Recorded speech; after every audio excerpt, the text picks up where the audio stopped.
இத பாரு, எல்லாத்துக்கும் ஒரு லிமிட் இருக்கு. படிக்கணும்னா படிச்சுக்கிட்டே இருக்கலாம்.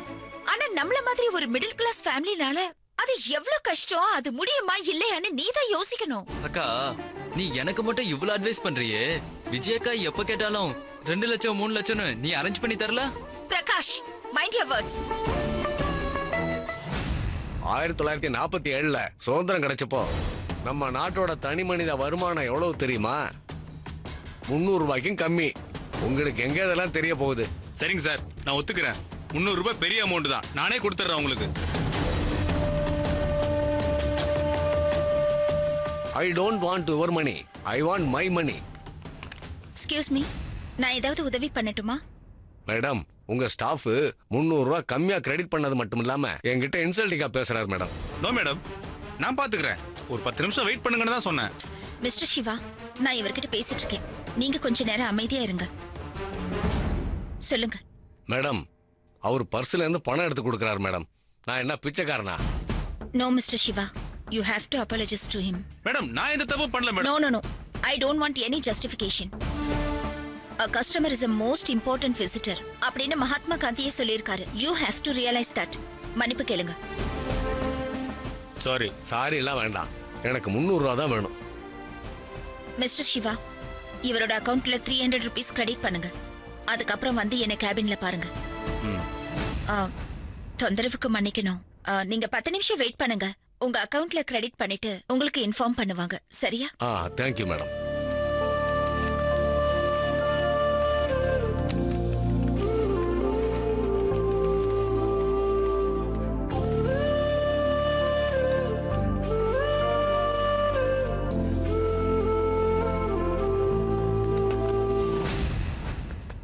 வர சொன்னீங்களே மேடம்.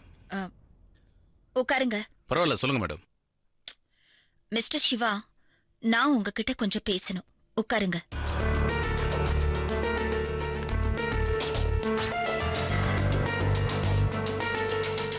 மிஸ்டர் சிவா, உங்களுக்கு என் மேல கொஞ்சம் வருத்தம் இருக்கலாம். ஆனா நான் as a பேங்க் மேனேஜர் என்னோட கடமையை செய்யறேன். அந்த கஸ்டமர் ஒரு சீனியர் சிட்டிசன், வயசானவங்க குழந்தை மாதிரின்னு சொல்லுவாங்க. அவங்க கிட்ட நீங்க தான் கொஞ்சம் பொறுமையா பேசணும். அதான் எல்லாரும் முன்னாடி சாரி கேட்க வச்சிட்டீங்களே, மறுபடியும் எதுக்கு கேபினுக்கு வர சொன்னீங்க? ப்ளீஸ், நீங்க இத பர்சனலா எடுத்துக்காதீங்க. இதே நீங்க இத பேங்க்குக்கு வெளியில அவர்கிட்ட இப்படி பேசுறீங்கன்னா நான் இதுல தலையிட்டு இருக்கவே மாட்டேன். ஆனா பேங்க்ல எல்லாரும் ஒரு பாசிட்டிவ் ஆட்டிடியூடோட இருக்கணும்ங்கிறது என்னோட ஒப்பீனியன். ஓ, ஆபீஸ்ல எல்லாரும் பாசிட்டிவ் ஆட்டிடியூடோட இருக்கணுமா? ஆட்டிடியூட் பத்தி மத்தவங்களுக்கு அட்வைஸ் பண்றதுக்கு முன்னாடி முதல்ல உங்களுக்கு இருக்கான்னு பாத்துக்கங்க. ஏன் இப்படி சொல்றீங்க? I know your true colors madam. இதே ஆபீஸ் பிரீமியஸ்ல உங்க அவசர தேவைக்காக முரளியை போய் அட்டெண்டர்ட்ட கடன் வாங்க வச்சிருக்கீங்க. ஒரு மேனேஜர் அட்டெண்டர் கிட்ட கடன் வாங்குறதானே, முரளி அவருக்கு வாங்கினதா மத்தவங்க கிட்ட போய் சொல்லிருக்கீங்க நீங்க. அந்த அப்பாவி முரளி கிட்ட இந்த விஷயம் முக்கியமா எனக்கு தெரியக்கூடாதுன்னு சொல்லிருக்கீங்க. என்ன செய்யறது? உங்களுக்கு நம்ம ஆபீஸ் ப்ரொசீஜர் தெரிஞ்ச அளவுக்கு எனக்கும் முரளிக்கு இருக்கிற ஃப்ரெண்ட்ஷிப் தெரியல. முரளி என்கிட்ட எந்த விஷயத்தையும் மறைக்க மாட்டான். தளபதி படத்துல ரஜினி மம்மூட்டியை சொல்லுவார்ல, நண்பேண்டான்னு, நாங்களும் அதே மாதிரி தான். நீங்க இப்படி அதிகார அத்துமீறல் பண்ணிட்டு மத்தவங்களுக்கு ஆட்டிடியூட் பத்தி அட்வைஸ் பண்றது ஒரு தீவிரவாதி அகிம்சையை போதிக்கிற மாதிரி.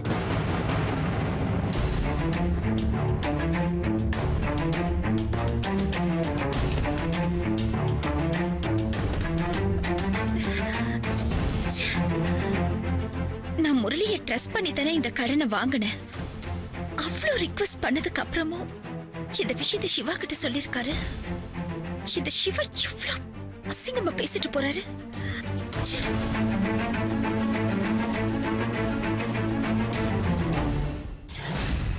கண்டிப்பா நீங்க எல்லாருமே என் மேரேஜுக்கு கோயம்புத்தூர் வரணும். அங்க எல்லா அரேஞ்ச்மெண்ட்ஸுமே எக்ஸெட்ரா நான் பாத்துக்கிறேன். அப்படி யாராச்சும் வரல, ஒவ்வொருத்தனையும் தனித்தனியா தேடி வந்து உதைப்பேன். ஓகேவா? Okay. Nithya, my advance Thank wishes. you.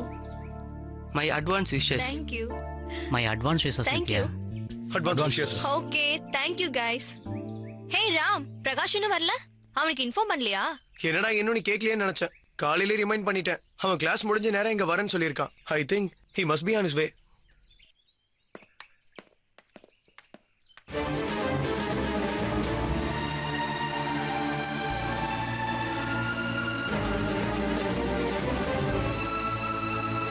ஆக்சுவலா பார்த்தா நம்ம 2 பேரும் சேர்ந்து சந்தோஷமா இன்விடேஷன்ஸை ஃப்ரெண்ட்ஸுக்கு கொடுத்துருக்கணும்.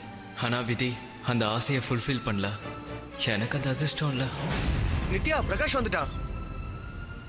ஏன் அங்கே டேய், நிக்கிற? வாடா. வாடா. ஹாய்டா பிரகாஷ். ஹாய்டா. ஹைடா. வாடா வந்து உட்காரு.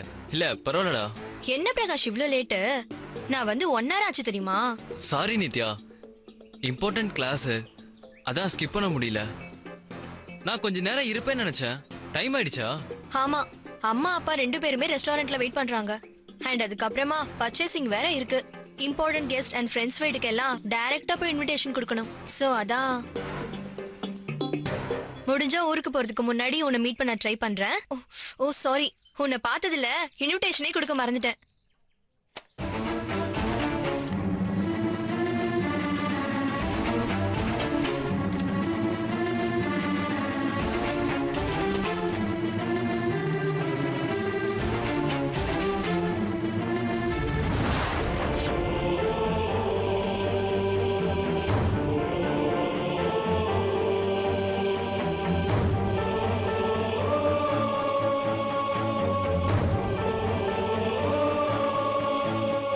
Advance wishes Nithya.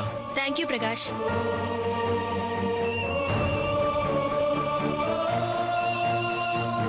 அங்கிள் தான்.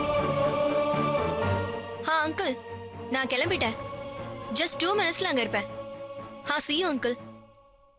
ஓகே, டைம் ஆயிடுச்சு guys. கோயம்புத்தூர்ல ரிசப்ஷன்ல மீட் பண்ணலாம். Okay, Nithya. Okay. Okay, see Okay, you. bye. Take care. Prakash, உங்ககிட்ட தான் பேசவே முடியல. என் கூட பார்க்கிங் வரைக்கும் வரியா? ஷூர் நித்யா. ம். ராம், ஆ? நித்யாவை அனுப்பிட்டு வந்து. சரிடா. Okay, bye. Bye. Bye.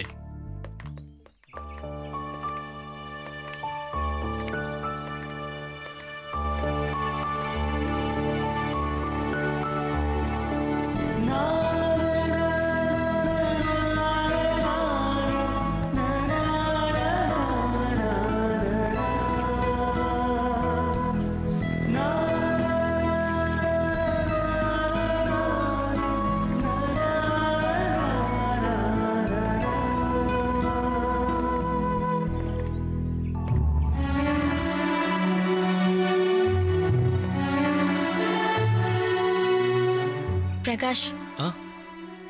உன்கிட்ட தனியா பேசுறதுக்கு எனக்கு இதே மாதிரி இன்னொரு சான்ஸ் கிடைக்குமான்னு தெரியல. ஆல்ரெடி நான் உன்கிட்ட ஷேர் பண்ணிக்கிட்டதுதான். என்னோட மேரேஜ் இன்விடேஷனை உன் கையில கொடுத்தப்போ உன் ஃபேஸ்ல அந்த டிசப்பாயின்மெண்ட், வருத்தம் எல்லாமே தெரிஞ்சுது. உன் பெயின் என்னால புரிஞ்சுக்க முடியுது. பட் எனக்கும் அந்த வருத்தம் இருக்கு.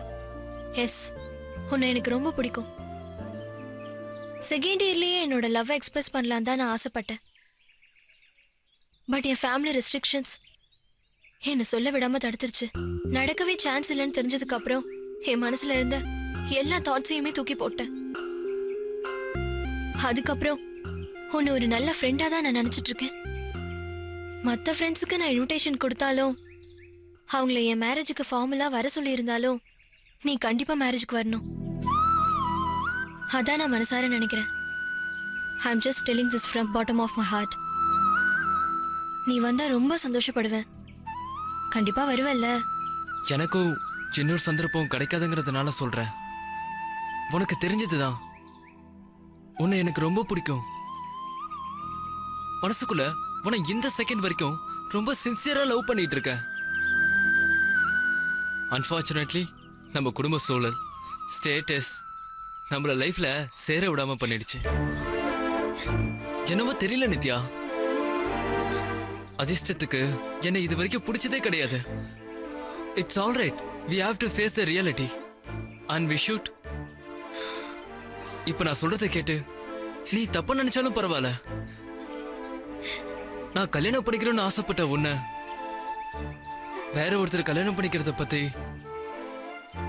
நிச்சயமா கோவமோ வருத்தமோ கிடையாது. ஆனா அதை நேர்ல பார்க்கிற சக்தி என் மனசுக்கு இல்ல. Hope you understand. My best wishes. I am really feeling happy for you.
Kavya, இந்தடி பால் பாயசம் எடுத்துக்கோ. என்னங்க பால் பாயசம்? தேங்க்யூ. ஏய், பாயசம் குடுறி. எனக்கு வேண்டாம். ஏன் வேண்டாங்கற? ஏண்டி உனக்கு பிடிக்குமே தானே பால் பாயசம் பண்ண, இப்ப என்னமோ வேணாங்கற? அப்ப பிடிச்சது இப்ப பிடிக்கல, எல்லாத்துக்கும் காரணம் சொல்லிட்டு இருக்க முடியாது. அப்பப்ப பச்சே, நிஜமா சொல்றேன்டி, உன் கூடயும் உங்க அப்பா கூடயும் இந்த வீட்ல குடும்பம் நடத்துறதுக்குள்ள எனக்கு போதும் போதுன்னு ஆகுது. ஐயோ பாவம், உனக்கு பால் பாயசம் பிடிக்குமே பண்ணி கொண்டு வந்தா நீ வேணாங்கற. அவர் என்னடா திடுதிப்பு பால் பாயசம் பண்ணுங்கறாரு. எதுக்குன்னு கேட்டா நீ முதல்ல பால் பாயசம் பண்ணு, அப்புறம் நான் காரணத்தை சொல்றேங்கறாரு. மொத்தத்துல எனக்கு தலைய பிச்சுக்கலாம் போல இருக்கு. சே பா. என்னன்னு தெரியல, இன்னைக்கு நீ பண்ண பால் பாயசம் ஸ்ரீவில்லிபுத்தூர் பால்கோவை விட ரொம்ப டேஸ்டா ஸ்வீட்டா இருக்கு. அது நீ பண்ண விதமா இல்ல அந்த குட் நியூஸ் ஆனு எனக்கு தெரியல. எதுக்கு பண்ண சொன்ன நீ ஒன்றும் தலையை பிச்சுக்க வேணாம். பெங்களூர்ல இருக்கானே என் ஃப்ரெண்டு பாலா, அவனுக்கு காவியாவோட ஜாதகத்தையும் போட்டோவையும் அனுப்பிச்சிருந்தேன். இன்னைக்கு ஈவினிங் தான் அவன் மெயில் அனுப்பிச்சிருந்தான். அவன் பையன் ஷரத் யூஎஸ்ல இருக்கானா. அவனுக்கு காவியாவை ரொம்ப ரொம்ப பிடிச்சு போச்சான். வர்ற சண்டே முறைப்படி பொண்ணு கேட்டு நம்ம வீட்டுக்கு அவங்க எல்லாரும் வர்றாங்க. முறைப்படி பொண்ணு கேட்டு நம்ம வீட்டுக்கு அவங்க எல்லாரும் வர்றாங்க.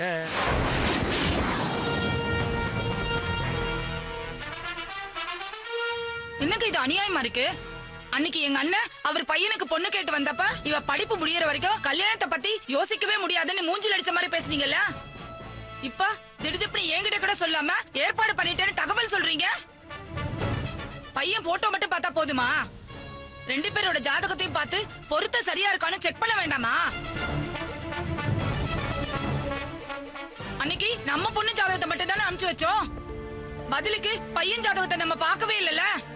இந்த பாருங்க, அவசரப்பட்டு ஏதாவது பண்ணி காவியா வாழ்க்கையில ஏதாவது பிரச்சனை பண்ணிடாதீங்க. நிறுத்துறியா? கொஞ்சம் நிறுத்துறியா? ரொம்ப அதிக பசிக்கித்தனமா பேசிட்டே இருக்க. இனி 10ஆம் கிளாஸ் போயிலான நீயே இவ்வளவு யோசிக்கும் போது இத பத்தி நான் யோசிக்க மாட்டேனா? இவங்க 2 பேர் ஜாதகத்தையும் நல்லா மேட்ச் பண்ணி பார்த்தாச்சு. எல்லா பொருத்தமும் ரொம்ப கரெக்டா இருக்கான். யூஎஸ்ல இருக்கிற என் ஃப்ரெண்ட்ஸ் மூலமாவும் பையனை பத்தி விசாரிச்சாச்சு. இவளுக்கு எது பண்ணா, அதை எப்படி பண்ணா இவன் லைஃப் நல்லா இருக்கும்னு எனக்கு தெரியும்.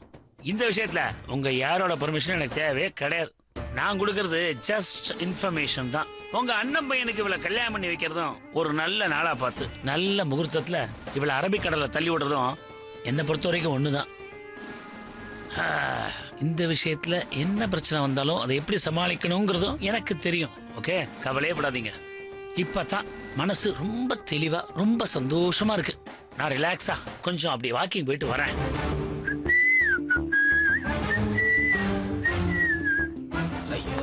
எல்லாம் போச்சு. 2 நாளா இந்த மனுஷன் சைலண்டா இருக்கும் போது ஏதோ ஏடாகடமா பண்ண போறாருன்னு நினைச்சேன். கரெக்டா அதே மாதிரியே பண்ணிட்டாரு. ஐயோ, இப்ப இந்த விஷயத்த கேள்விப்பட்டா எங்க அண்ணன் பயங்கர டென்ஷன் ஆகி ஊரையே கூட்டிட்டு வந்து கலாட்டா பண்ணிடுவாரு. நான் என்ன பண்றது? எல்லாம் என் தலை எழுத்து.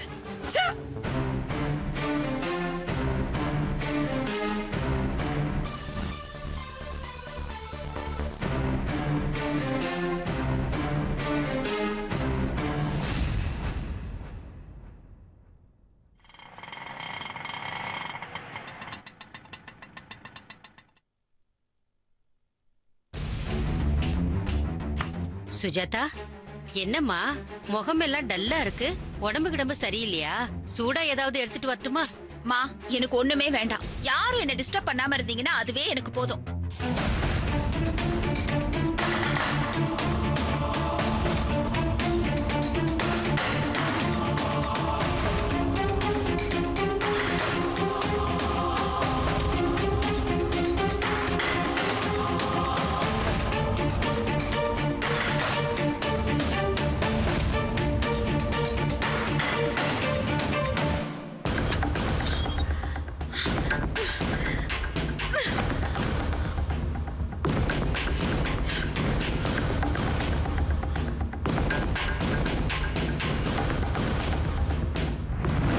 மேனேஜர் அட்டெண்டர் கிட்ட கடன் வாங்குறதானே?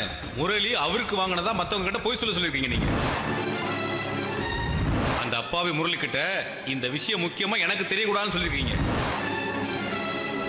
நீங்க இப்படி அதிகார அத்துமீறல் பண்ணிட்டு மத்தவங்களுக்கு ஆட்டிடியூட் பத்தி அட்வைஸ் பண்றது ஒரு தீவிரவாதி அகிம்சையை போதிக்கிற மாதிரி.